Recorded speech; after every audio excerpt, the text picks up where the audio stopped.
I'm Geoff Steiner, live in Cushing, Minnesota, a big town of 65 people. And bought the 100 acres, moved here, lived in a tent. There was no buildings on this property. And later I bought a mobile home, an old mobile home and stuff. But how I started the forest was Memorial that year, 1980. I was planting the trees. I was thinking about my friends in Vietnam that I had lost. And I'm on my knees and I was actually crying.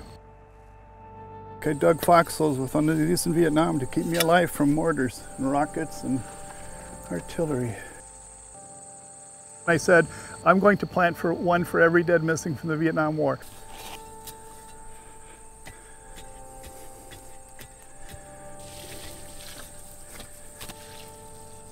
A friend of mine once said, you know, your tears watered that first tree.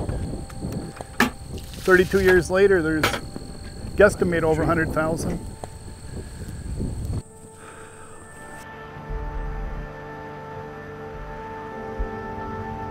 I'm home on leave here. I'm 17. The next day I turned 18 when this picture's taken.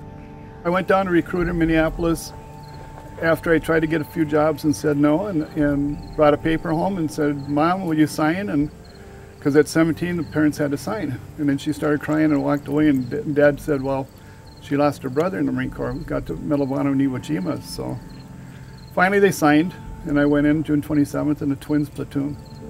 And I want to do my obligation, my 2 years, so I can then have that behind me and go and have college paid for 4 years. And an ironic thing, when I got into Vietnam, I flew from Da Nang right up to Dong Ha and took a convoy up to Camp Carroll. So I remember standing there in my foxhole at 18 going, where am I? I was in 3 of the worst battles. And these are my battle stars, 1, 2, 3 for the Tet, 1st and 2nd offensive. I was blown off the tank and I almost got my life over with. My nose was broken and they had to cut me open, and my eyes were totally swelled shut and the whites were black. I scared people. These are the letters from all over the United States and some from around the world. This one came from a woman in Connecticut. Son died in Vietnam. I think your planting of trees in memory of the dead and missing from the Vietnam War was an inspiring and thoughtful act on your part. My son Stephen DeSantis was killed, and I thank you on his behalf for honoring his memory. Best regards, Phyllis Malloy. I'm surprised I didn't start crying, because that most of the time I do. When I used to get these, I could only read a few. In my rocking chair, I start crying, and I'd come out to land and just plant trees. Hey, dog.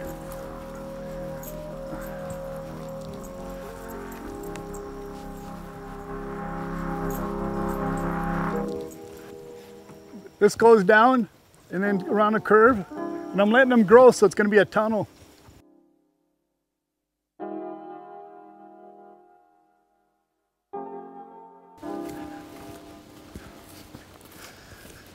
Right here is where I lost the 20,000 trees. Another time I lost 9,000 from the snow. They came through the snow in the winter. The sun hit them on the snow, reflected, and burned them.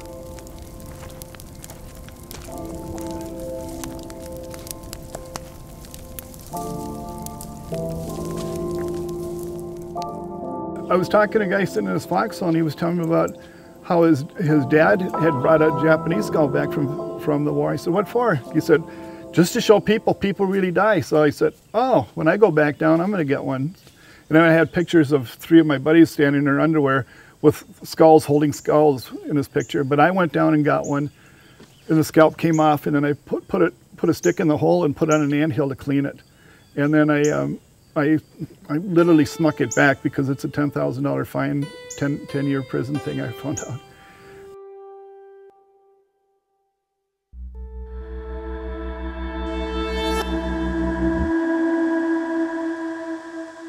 the psychotherapist, he helped me through my worst times. He said, Geoff, let me take that skull and bury it. Okay, so that's part of your problems, I think. So in Prior Lake, in his backyard down by the lake, he buried it into the hill, facing the lake, facing the east, he said. So it's on about a 30-foot stretch on a hill, which I'd like to get it back to the Vietnamese and honor them, because they believe their spirit wanders when you take a part of a bone or something from them.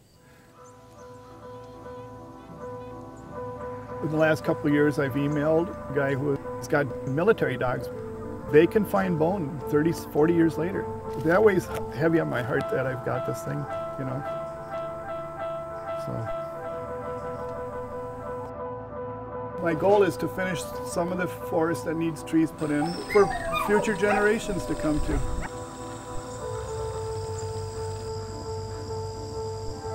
Basically walk through and see all the trees and know that somebody cared enough to plant for the dead and missing from the Vietnam War. I left this for the families. You know, these are their trees, not mine.